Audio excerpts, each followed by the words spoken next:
Good evening, folks. Welcome to another episode of Hayden Be Grilling. Now tonight we're going to stay right here in the kitchen. We're going to make a cheesy ham and potato casserole. Recipe looks really good. I'm really excited. Let's get started. Alrighty, first thing we're going to do is we're going to take these 4 spuds and we're going to peel the spud.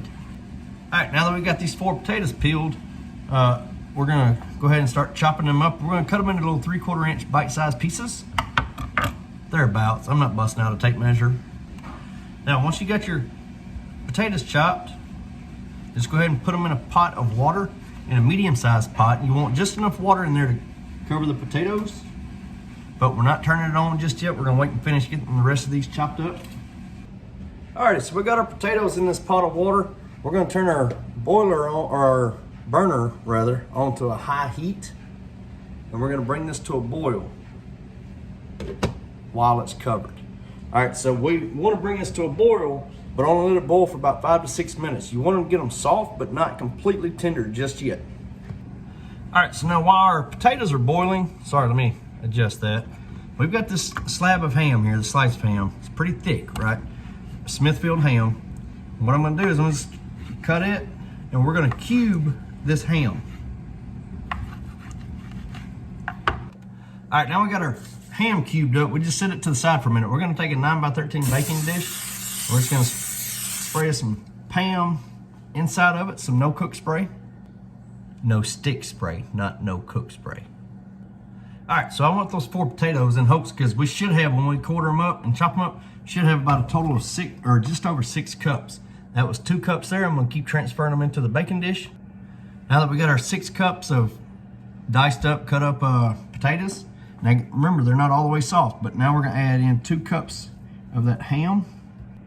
And now that we got them in here together, we're going to gently toss these in together. Alright, now that we got these mixed in together, we're going to add about 1 cup worth of shredded cheddar. Now this one I'm using today is a shredded cheddar jack mix. It looked too good, I had to give it a shot. But we're going to sprinkle about 1 cup worth onto the potatoes. Now we're going to set this to the side. Alrighty folks, so next I got this 1 medium-sized onion. I'm going to just kind of chop it up, dice it up real quick. Alright, so now that we got our onion diced up, I'm going to melt 3 tablespoons worth of butter in a skillet over medium heat. Alright, now that our butter is melted, we're going to scrape that onion into the skillet. We're going to cook this at this same temperature, a medium heat, until our onions start to get soft, or softened. But we're also going to add some garlic. Now the recipe called for 3 cloves of garlic, so I'm going to put 2 of these little spoonfuls in here. Now that we've got this in here, we're just going to start working this all around, getting it nice and mixed in together with the onion, like I said, start to soften up and break down. Alrighty, so now that we've got this broken down and our onion has gotten nice and soft, I've already put my seasonings in this 1 cup. And in this cup is 3/4 teaspoon of salt, 1/2 teaspoon of pepper, black pepper, 1/2 teaspoon of smoked paprika, 1/2 teaspoon of ground mustard, and 1 teaspoon of dried parsley. Now we're going to stir this in, this seasoning in here. And then we're also going to add in 3 tablespoons of all-purpose flour. And we're going to continue to work this around until all the liquid has been absorbed. Now that we've reduced this down to a simmer and all the liquid has been absorbed, we're going to slowly pour in 2 cups of milk and work this in together. Alrighty folks, so we finally got the consistency we're looking for. We're not going for a traditional gravy type consistency, but I wanted it thicker than what it was getting. I believe that by doing that recipe had it a little bit backwards. Once we had our butter and our garlic and everything melted in, I think we should have poured our milk in and then the flour, but live and learn. So let's move on to the next step. All right, so now what we're gonna do, we're gonna take that mixture and we're gonna pour it in over our ham and potato casserole. Now we're gonna take the spoon here and we're gently gonna kind of toss this around. Gently. All right, folks, so now we're gonna wrap this in, or cover it with aluminum foil. We're gonna put it in the oven at 375 degrees for 30 minutes. All right, so we just pulled this out of the oven after 30 minutes.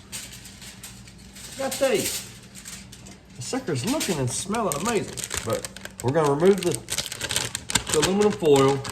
We're gonna come back in with the remaining that shredded cheese. We're gonna sprinkle this throughout the dish.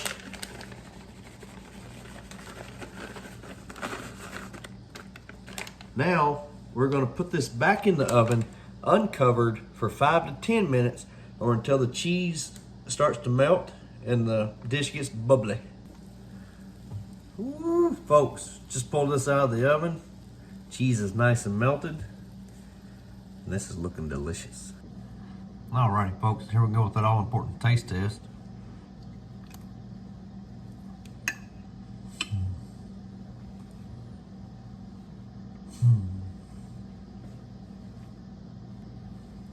Folks, that was, wow. That was really, really freaking good. That cheese mix in there, cheese makes everything good, right? Love some cheese. But those potatoes, that ham, but more importantly, that little creamy sauce that we made with the onion, the garlic, and the different seasonings, that all blended in so perfectly. Now, very good meal. This is not one of those quick, easy meals like on that crazy busy night, but a great meal that would heat up very nicely to make like on a Sunday night. So that way you got meal lined up for the following day. But very, very good meal. You know, little, not so much the quick and easy meal, but very well worth it.